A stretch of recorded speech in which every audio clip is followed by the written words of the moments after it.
साथियों नमस्कार, मैं राम प्रताप सिंह कुशवाहा। हमारे चैनल ज्ञान एंड नॉलेज की शाखा सुंदरवन में आप सबका स्वागत है, अभिनंदन है, वेलकम है।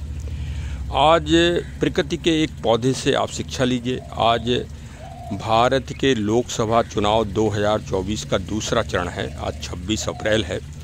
कृपया इस प्रचंड गर्मी में भी मतदान करने अवश्य जाइए, क्योंकि प्रकृति, नेचर, पेड़ पौधे अपना काम किसी भी हालत में नहीं रोकते, चाहे जितनी विपरीत स्थिति हो, और उसके भविष्य में परिणाम अच्छे होते हैं।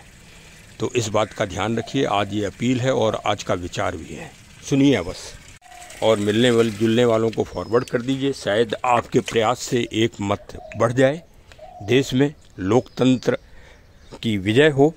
सही लोकतंत्र यही है कि मतदान अधिक से अधिक हो, अधिक से अधिक लोग अपने अधिकार को इस लोकतंत्र में पहचानें, समझें व अपने अधिकार का उपयोग करें।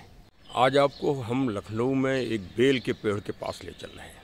ये बेल का पेड़ है और देखिए सुबह सुबह का टाइम हो रहा है, सूर्य निकल रहे हैं, अपनी बिल्कुल लालिमा पर हैं। सामने आप देख लीजिए, अभी सुबह का 5 साढ़े 5 बज रहा है, लेकिन प्रचंड वेग से निकल रहे हैं और लगभग 50 डिग्री तक आज गर्माहट पहुंचेगी। और उसमें देखो, ये पेड़ बेल का है कि ये मनुष्य का विरोधी है। एक भी पत्ते नहीं, लेकिन फल लगे हुए हैं, फलों से भरा हुआ है। ऐसा क्यों है? क्या इसमें कोई प्रकृति का विज्ञान है?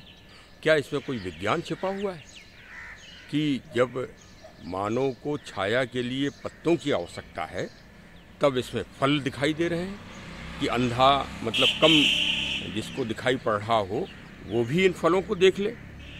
ऐसा है, और दूर से दिखाई दे रहे हैं। शायद इसलिए भी पेड़ ने सुरक्षा का वो रखा है कि यदि किसी फल कोई किसी के ऊपर गिर जाए तो उसका सिर में चोट आ सकती है। इसलिए प्रकृति ने ये संरचना की है कि दूर से ही देख लो कि ये फल नहीं, ये अमृत तत्व है। बेल अमृत है, अमृत, वही अमृत जो समुद्र मंथन में निकला था। समुद्र मंथन हुआ हो या न हुआ हो, इसका वैज्ञानिक आधार हमारे पास नहीं है, लेकिन प्रकृति का विज्ञान हमेशा चलता रहता है। तो हमारे एक सज्जन ने कहा कि इससे आप क्या कहना चाहते हैं, आपकी क्या अपील है? तो मेरा उत्तर है कि हे महानुभाव मानो, हे श्रेष्ठतम मानो, ईश्वर की कृति मानो, आपकी सोच वहीं तक है जहाँ तक आप अपने भौतिक सुख के लिए सोचते हैं।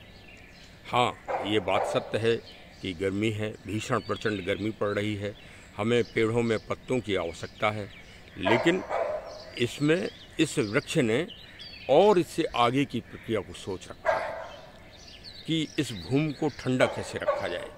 इसके लिए इसके सारे पत्ते ज़मीन पर गिर गए हैं और आगे अब बारिश का सीजन आएगा तो वही पत्ते प्रकृति का मूल आधार बनेंगे।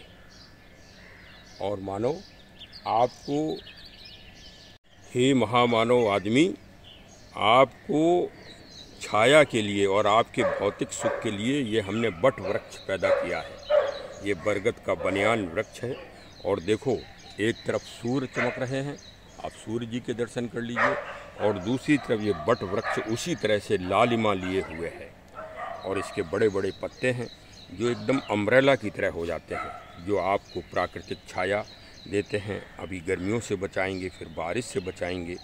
और ये भी है कि अब जो मई का महीना आता है, इसमें सबसे ज़्यादा भागवत और पुराण सुनी जाती हैं।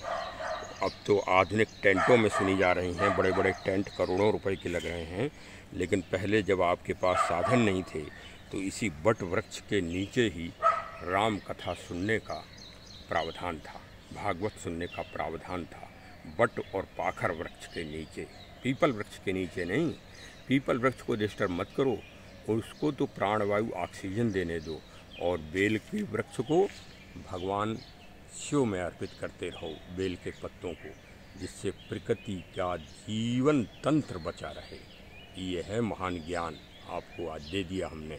और साथ में अपील भी कर दी कि यदि अभी आपने एक भी पौधा न लगाया हो तो पौधा अवश्य लगा लें। हाँ, और जीव जंतुओं को खाने पीने पानी की व्यवस्था भी कर दें। अपील है।